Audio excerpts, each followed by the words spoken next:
What are we going to do with you? Thank you. We're going to have Darrell Issa. Come on in, Congressman. He's going to be joining us right after this. How do you feel about I don't know dilly if you've been eating dilly bars, Congressman, but we're not going to investigate dilly bars. Not since I have to wear suits. Okay.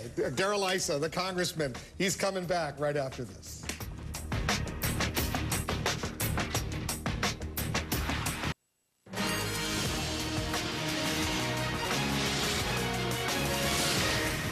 The incoming Republican majority in the House of Representatives could potentially, at least could, make the life of the Obama administration rather miserable if they want to. Let's talk about it with one congressman who is poised to take over a key investigative committee. He's going to be the new chairman of the House Oversight and Government Reform Committee, Darrell Issa of California. That would be your state. Congressman, thanks very much for coming in. Well, thanks for having me. Are you going to make their life miserable? Are they going to all have to start hiring lawyers? No. Look, we're going to try and get to the bottom of where monies went and whether it was well spent. We're going to try and roll back the direction of government. You know, many people are talking about reducing $100 billion of just non-discretionary or discretionary spending. Well, the fact is we're rolling back $350 billion a year, which was the stimulus over 2 years. Each year. That's a lot of money that we have to figure out where it was spent and how we're going to live without it. That's going to be the primary focus of your investigation. It's going to be a big part of where we start. I've said that I have two priorities. One is public safety, things like the FDA and obviously MMS, the oil spill, and places where it affects people's lives. And the money spending that has not led to jobs. Those are real priorities for the American people. Because right we know away. some Republicans, some conservatives would love you to go after the Acorn investigation or the new Black Panthers and some of the highly publicized activities. You know, there's always going to be things that everyone's watched where you have to follow up and ultimately refer it to the Attorney General and so on. But that's not what our committee's about. Our committee is supposed to be about finding ways, creating reform, making government do its job, and do it within a smaller budget, not a larger budget. Here's what you said on the Rush Limbaugh show back October 19th. There will be a certain degree of gridlock as the president adjusts to the fact that he has been one of the most corrupt presidents in modern times. He has ignored the very laws that he said were so vital when he was a senator. Wow. Those are strong words. They were tough, and perhaps... tell us, you got to back it up. You said he's one of the most corrupt presidents in modern times. Look, it was a campaign, and I make no bones about it. If I had to do it over again, I'd have parsed my words a little more carefully. But when you hand a president nearly $1 trillion in walking around money, he uses it for political paybacks. That's corrupt. When you have things like Acorn, where the president once received, money to work for them, and there seems to be no follow-up, even while states have recognized that this was a pretty corrupt organization, there's a problem. The new Black Panthers that you mentioned, which is really not in my lane, it's in another congressman's lane, Lamar Smith. He's going to be the chairman of the Judiciary Committee. He'll be the chairman there, and I expect he'll follow up because this is voter intimidation, and voter fraud, voter intimidation, and wasting money. These are important. But let's understand, corrupt is often taken by people to be breaking the law. It's not necessarily breaking the law. Getting all that money and using it in a way that was not its intended purpose. It did not create jobs. That is a problem. I need to be fair to the president and say, I come here to work with you. I come to make your administration more successful because you comply with the will of the people, particularly in light of this election. I'm going to have to have a working relationship if we're going to wring hundreds of billions of dollars of spending out of it.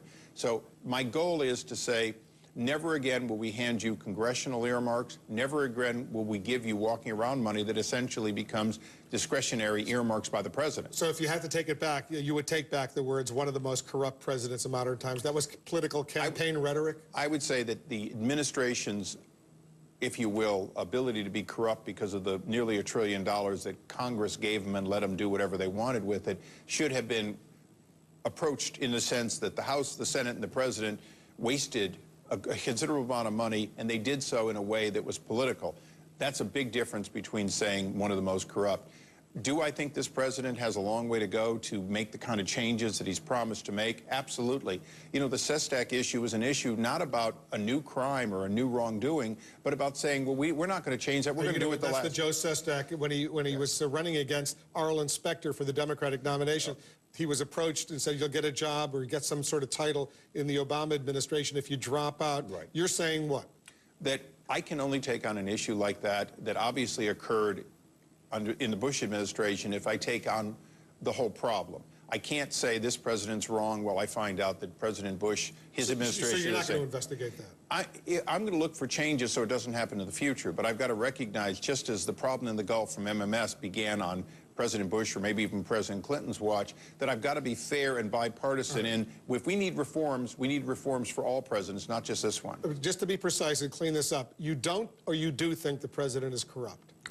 I think this administration is going to have to make a change. And the word corrupt is not an unreasonable. Black's Law would say that getting $800 billion and spending it in political paybacks to a great extent to public employee unions and governments was, in fact, a misuse that I would call corrupt.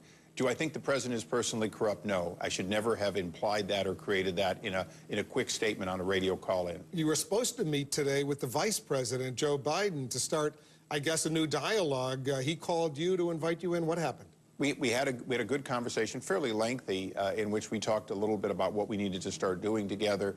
I think when the vice president had scheduled it, perhaps the fact that the president was going to be out of the country, it really hadn't hit him how busy his schedule is going to be.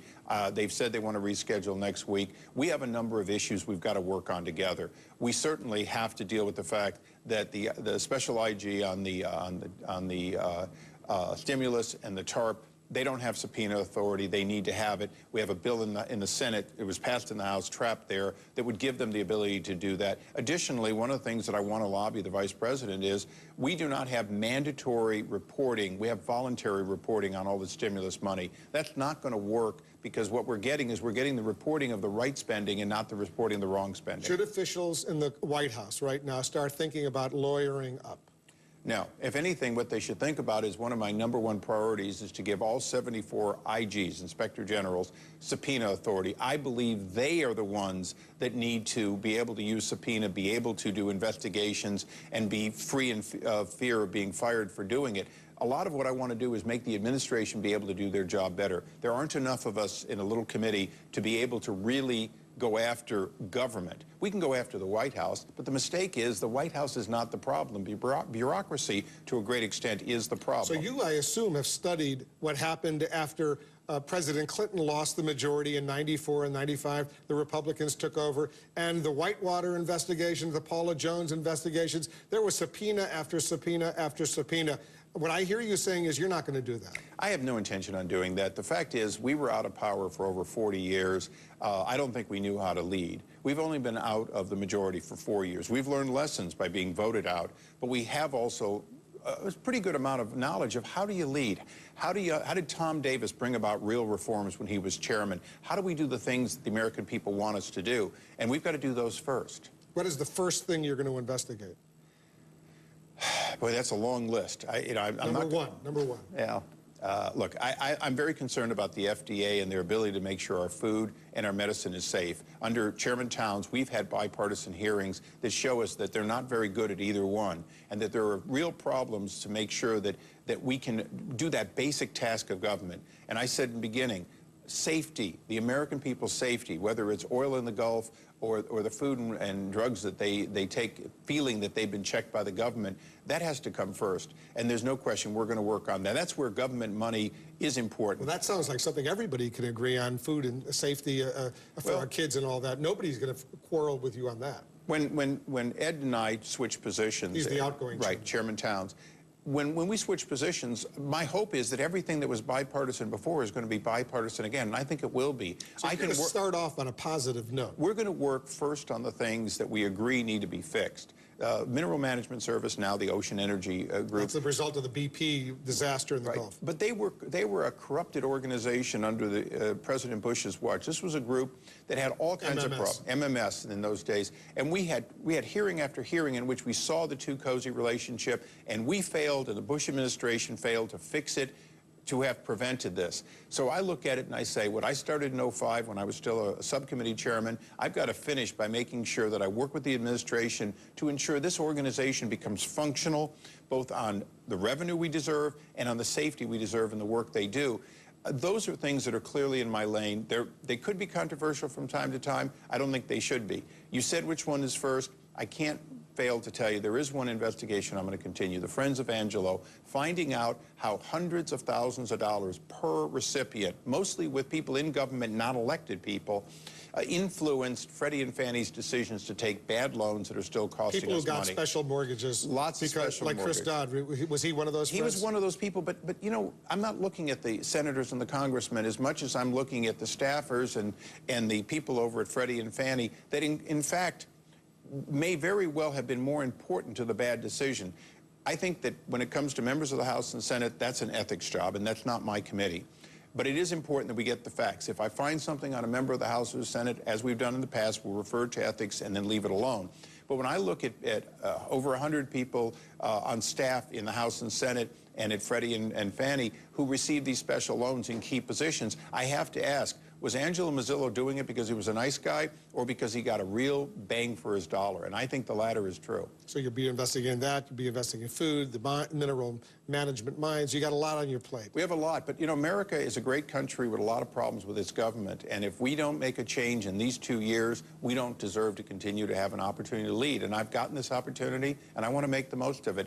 And it won't be by investigating the president first, it'll be by fixing the problems first. You got it. The whole country will be watching. Thanks, Will. Thanks very much, Congressman, for coming in. My pleasure.